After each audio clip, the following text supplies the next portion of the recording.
On the morning of the 26th of January, 1945, a 19-year-old from a Texas sharecropper farm climbed onto a burning tank destroyer in a forest in eastern France, pointed its machine gun at 250 German soldiers, and stood there alone for nearly an hour, while the ground around him shook with artillery and the vehicle beneath his feet threatened to explode at any moment. His name was Audie Murphy, and when it was over, when the smoke cleared and the Germans pulled back, and his men came forward to find him, he was still standing, still firing, wounded in the leg, surrounded by the dead, alone on a tank that should have killed him before the Germans ever got the chance. The citation that would eventually accompany his Medal of Honor described what he did in careful military language, the kind of language designed to contain something that language cannot actually contain. It called his actions conspicuous gallantry and intrepidity, at the risk of his life above and beyond the call of duty. That phrase, above and beyond, appears on a great many Medal of Honor citations. It rarely means what it meant on that day in the Colmar Pocket, in the forest near the town of Holtzwihr, when a teenager from Hunt County, Texas, decided that 250 men were not enough reason to stop fighting. But to understand what happened on the 26th of January 1945, you have to understand what it took to get Audie Murphy to that forest. Where he came from, what the Army thought of him when they first saw him, what the war had already taken from him by the time he climbed onto that tank, and why the most decorated American combat soldier in the history of the Second World War almost never got the chance to fire a single shot. The story of that morning is not just the story of one extraordinary act, it is the story of everything that built the man who performed it. And that story begins not in France, but in a place so far from the battlefields of Europe that it might as well have been a different world. Hunt County, Texas, in the 1930s, was not a place that offered much. The land was dry and the margins were thin, and for a family like the Murphys, who worked other men's land as sharecroppers and moved from property to property as circumstances demanded, thin margins had a way of becoming no margins at all. Audie Leon Murphy was born on the 20th of June, 1925, the seventh of 12 children. His father, Emmett Murphy, was present in the legal sense without being present in the ways that mattered. He worked when work was available and drank when it wasn't. In 1940, when Audie was 15 years old, Emmett Murphy walked away from his family and did not come back. What he left behind was a problem without a clean solution. Audie's mother, Josie, was already worn down by years of poverty and labor and childbearing, and the weight of holding the family together alone proved to be more than her body could bear. She died in May of 1941, when Audie was 16. The younger children were placed in an orphanage. Audie and his older siblings were left to sort out their own survival. He had been hunting since he was old enough to hold a rifle, not as sport but as necessity, putting food on a table that otherwise would have been empty. He was small for his age, fine-boned and light, with a face that people who met him in later years described as almost delicate, the kind of face you might expect to see on a choir boy rather than a soldier. But he had grown up with a .22 rifle and a deep, uncomplicated understanding of the connection between accuracy and eating, and by the time he was a teenager, he could shoot with a precision that had nothing to do with enjoyment and everything to do with survival. When the Japanese attacked Pearl Harbor on the 7th of December, 1941, Audie Murphy was 16 years old and watching his younger siblings disappear into the Texas welfare system. He walked into a Marine Corps recruiting office and tried to enlist. The recruiter noted he weighed approximately 112 pounds and was visibly underage and turned him away. He tried the paratroopers. Same result. He tried the Army. Same result.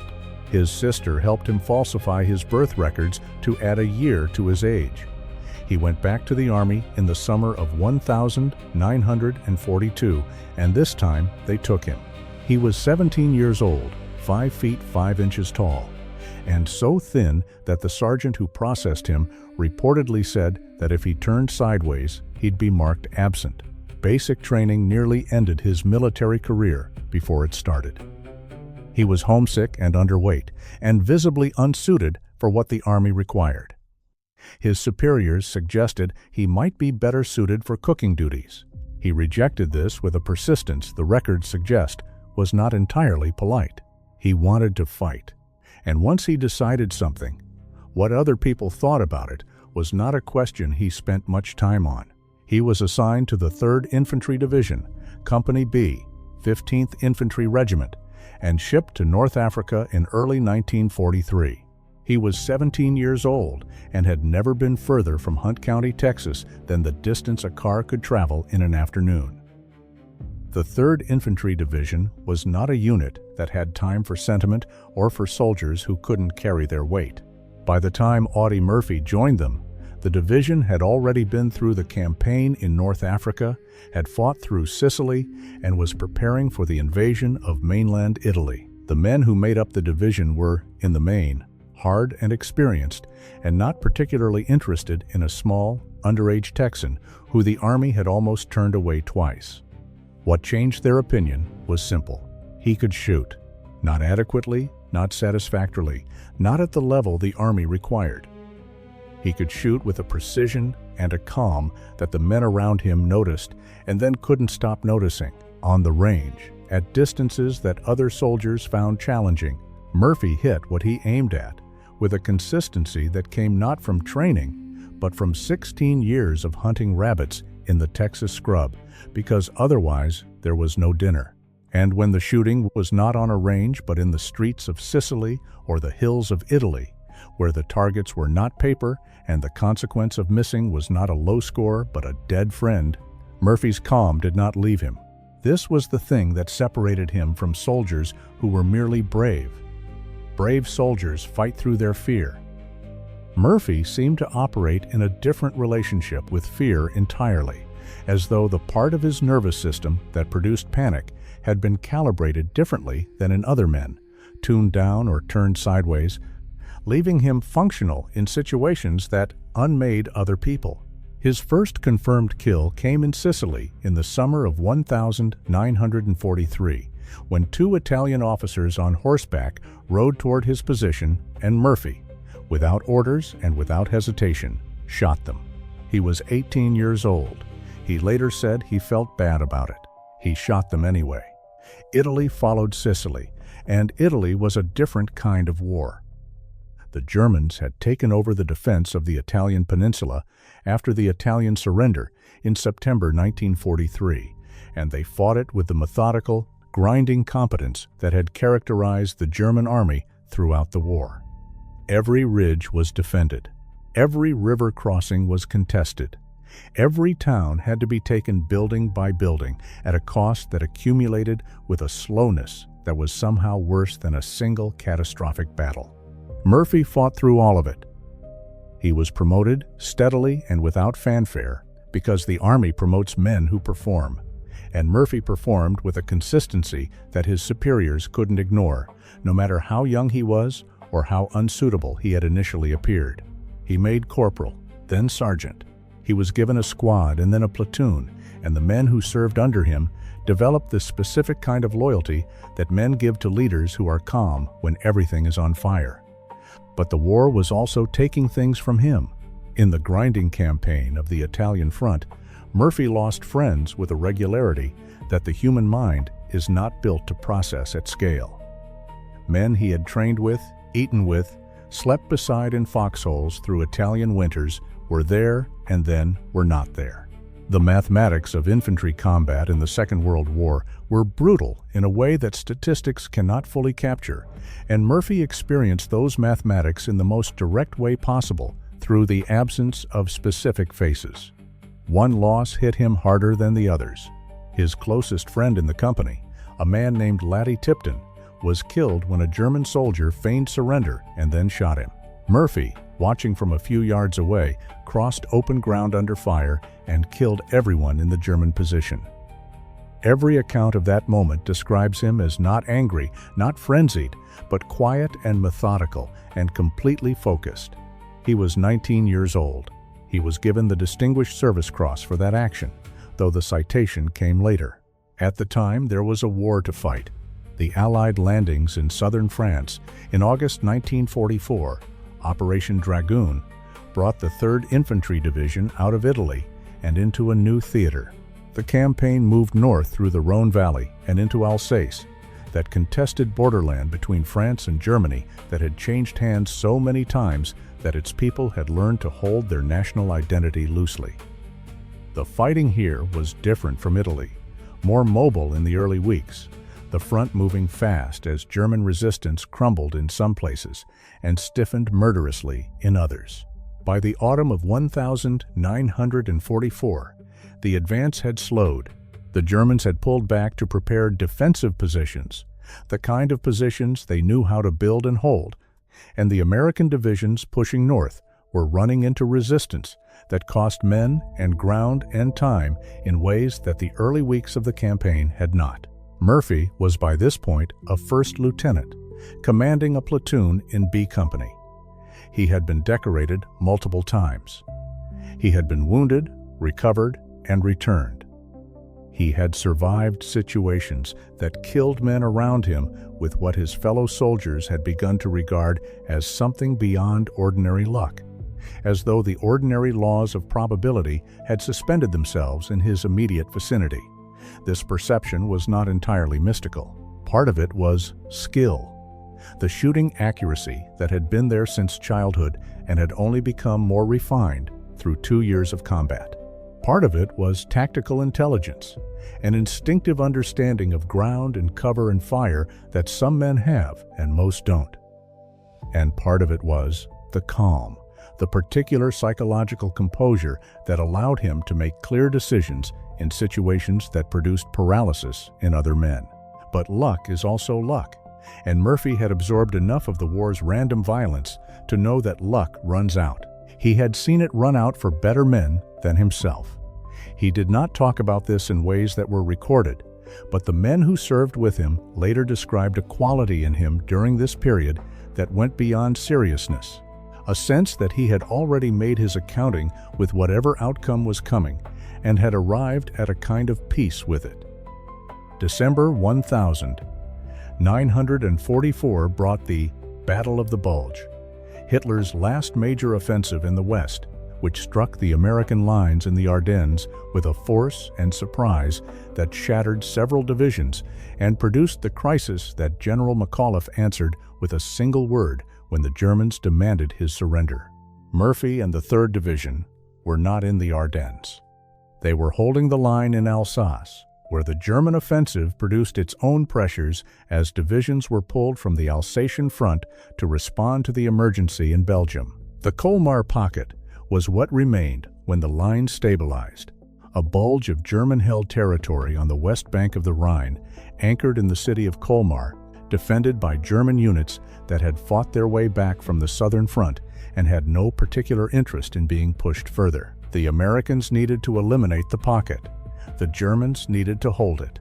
And in the forests and frozen fields of Alsace in the winter of 1945, the two imperatives collided with a violence that the relatively mobile campaigns of the autumn had not prepared the men on either side for. The 25th of January 1945. B Company, 15th Infantry Regiment, had been ordered to hold the village of Holzwihr. Murphy's platoon was positioned at the edge of the town, facing a stretch of open ground that led into the tree line from which German forces had been pressing.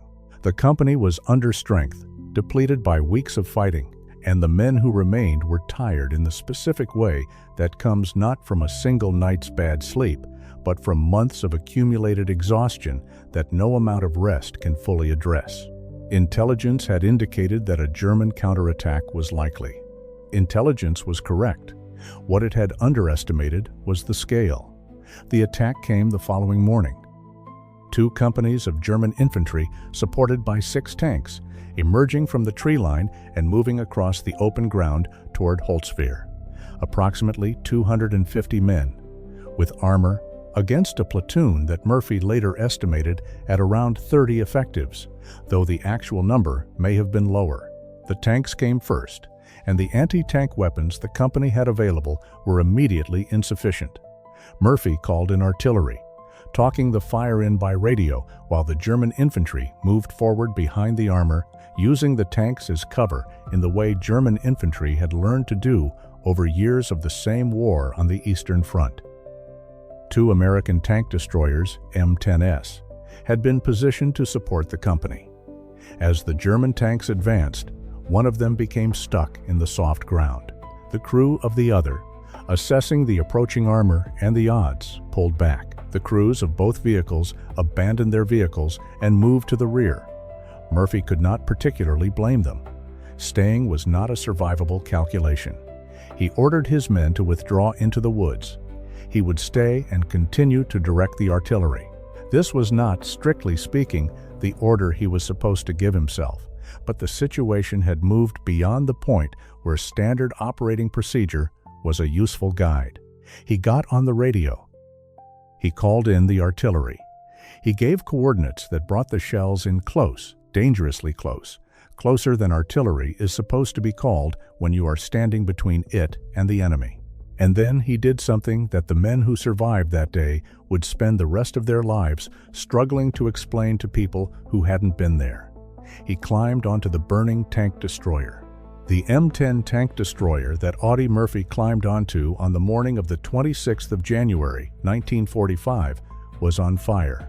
Not smoldering, not smoking from a minor hit, but actively burning its fuel and ammunition in the process of doing what fuel and ammunition do when sufficient heat is applied to them. The men who had been operating it had left because staying on a burning tank destroyer is not a choice that rational combat experience suggests. Murphy climbed up anyway. He got behind the .50 caliber machine gun mounted on the vehicle's turret, and he started shooting. The machine gun gave him range and rate of fire that his rifle could not. The elevation gave him a field of view across the open ground that allowed him to see the German infantry as they moved through the snow. And the burning vehicle beneath him was, in its terrible way, a kind of advantage, because the smoke and the chaos of a burning vehicle create visual confusion, make ranging difficult, make it harder to fix a precise target. He was in the open. He was elevated. He was on a vehicle that was going to explode, and he was engaged with 250 men. The German infantry tried to advance. Murphy shot them. They tried to flank him. He shifted fire. They brought forward their own fire, rifles and machine guns, and the main guns of the tanks still pressing toward the village. And the ground around the M10 came apart under the impacts, and Murphy stayed on the gun. He was on the radio at the same time, talking to the artillery controllers, adjusting the fire, bringing shells in within yards of his own position. The artillery fell, and the German infantry fell, and the tanks, which had been pressing forward, began to hesitate. Because even tanks are reluctant to advance directly into artillery fire, and the fire was coming in with a precision that suggested someone very close was directing it. Someone very close was directing it. He stayed on that gun for approximately an hour. The number is documented. 60 minutes, give or take, of continuous combat on a burning vehicle against 250 men, with artillery falling close enough that the concussion could be felt through the metal beneath his boots. He was hit in the leg, not by enemy fire, but by a fragment from the artillery he had called in on himself and the Germans simultaneously. He kept shooting. The German attack faltered. It did not break all at once, because trained soldiers do not break all at once. It frayed, the way a rope frays, individual threads losing purchase before the whole thing gives way.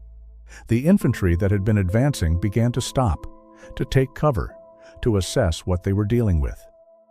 What they were dealing with was a teenager from Texas who had decided that the geometry of the situation did not particularly interest him. When his ammunition was exhausted, Murphy climbed down from the burning vehicle and walked back toward his men in the tree line. The vehicle exploded shortly after he left it. He assembled his platoon, what was left of it, and led a counterattack that drove the Germans back to the tree line and then into it. When it was over, The ground between Holzver and the tree line held the German dead. The count later put the number at approximately 50 killed, with an unknown number wounded. The attack of 250 men, supported by 6 tanks, had been stopped. One man, a teenager on a burning vehicle with a machine gun and a radio, had stopped it. The men who came forward to find Murphy when it was over described the same thing in separate accounts. He was calm. Not the calm of shock or dissociation, but the ordinary calm of a man who had done what needed doing and was now thinking about what needed doing next. He was limping from the leg wound. He did not seem particularly concerned about the leg. His first question, by multiple accounts, was about his men. How many had come through? Who had been hit? The question of what Audie Murphy experienced internally during that hour on the burning tank destroyer is one that his later life, his writings, his interviews, and the accounts of people who knew him well illuminate only partially and obliquely. He was not a man who found it easy to discuss what combat had done to him, partly because the cultural vocabulary for such discussions was limited in 1945 and did not improve dramatically in the years that followed, and partly because he seems to have been genuinely uncertain about how to characterize his own experience. He wrote, in the memoir he published after the war, that he had felt nothing during the fight in the sense that he usually understood feeling. Not fear, not rage, not exhilaration, a kind of emptiness that was also a kind of clarity. He wrote about it the way a man writes about something he has experienced but cannot fully explain, with the careful hedging of someone who knows that language is inadequate to the task and is using it anyway because there is nothing else available. What the record does show, clearly and in multiple independent accounts, is that what he did on the 26th of January 1945 was not aberrational within the context of his service. It was the most extreme expression of something that had been present since Sicily, since the moment he shot 2 officers from their horses without hesitation and felt bad about it afterward. The capacity to act clearly under conditions that produced paralysis or panic in other men. The ability to assess a situation and respond to it without the delay that fear introduces between perception and action. Whether this was a gift or a wound or some combination of the two is a question that the rest of his life would spend several decades failing to resolve. The 3rd Infantry Division continued to fight through the winter and into the spring of 1945. The Colmar pocket was eliminated. The Rhine was crossed. Germany itself was entered, and the war that had begun for Audie Murphy in the fields of Sicily came to its end in the rubble of Bavaria in May of 1945. He had fought in 9 major campaigns across 2.5 years. He had been wounded 3 times. He had received every decoration the United States Army offered, including the Medal of Honor, and a number of French and Belgian decorations as well. The final count would make him the most decorated American combat soldier of the Second World War. He was 20 years old when Germany surrendered. The Army, recognizing what it had in him, offered him a commission as a regular officer and a career. He declined. He wanted to go home. The difficulty was that home, in the sense that most returning soldiers meant when they used the word, did not quite exist for him.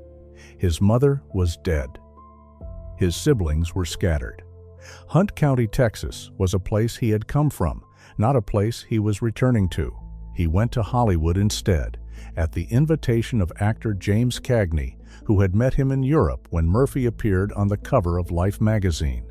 The cover photograph had shown exactly the face that the Army had once almost turned away, young and fine-boned and deceptively soft, with eyes that people who saw the photograph described with a consistency that itself became a kind of commentary. As old, he made movies.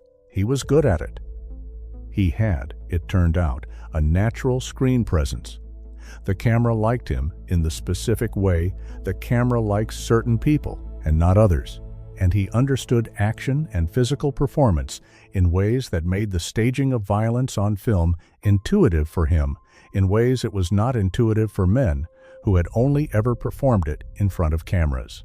In 1955, he made a film called To Hell and Back, based on his memoir of the same name, playing himself. It was the highest-grossing Universal Pictures film in 2 decades.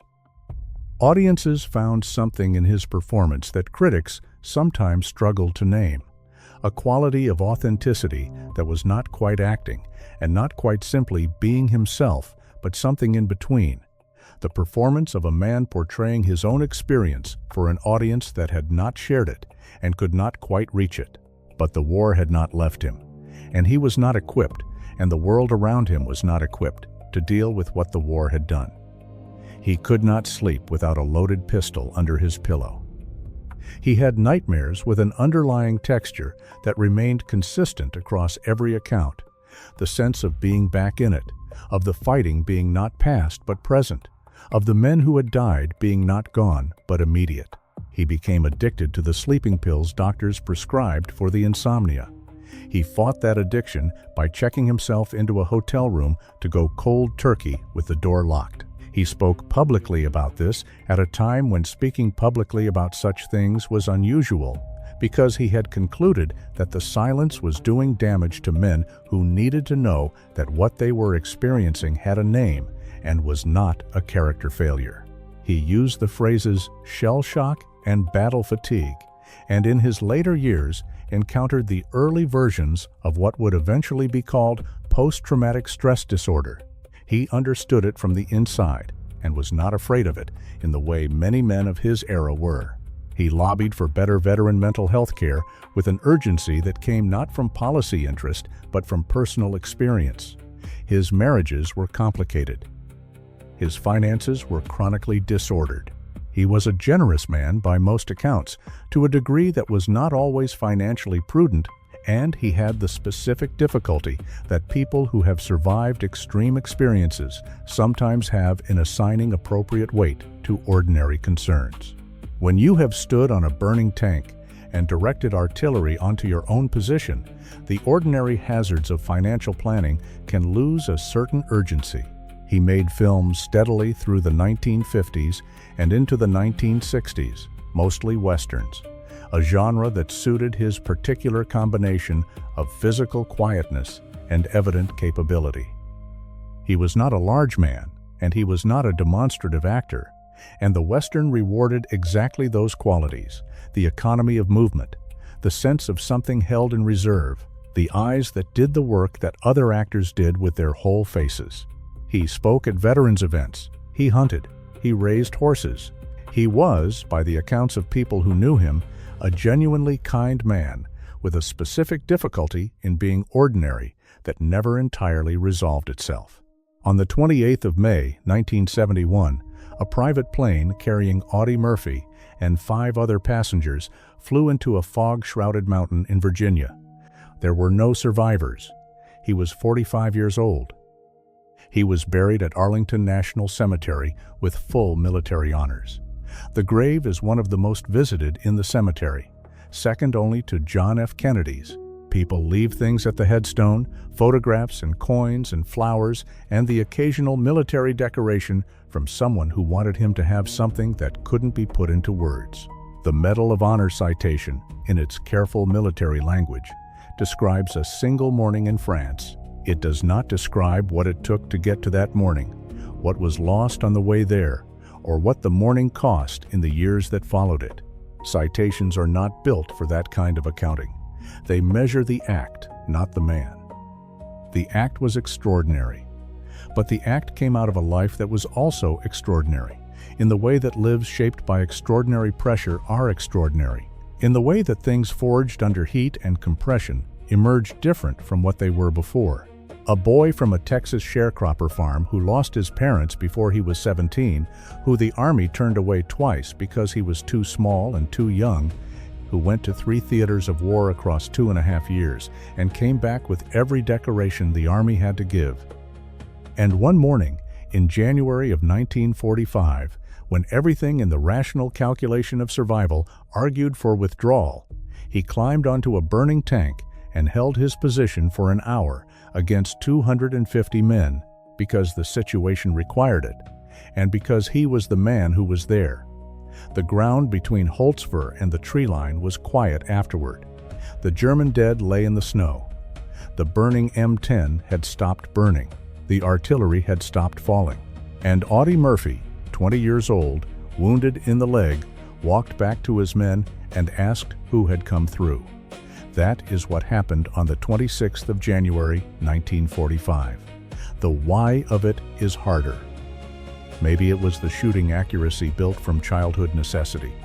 Maybe it was the calm that he carried from the beginning, and that the war refined into something almost inhuman in its steadiness.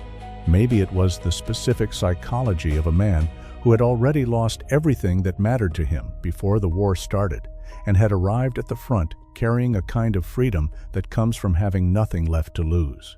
He never offered a clean explanation himself, because there wasn't one. There are people who do extraordinary things in ordinary circumstances and can tell you exactly how they did it, can trace the decision tree, and identify the moment of choice.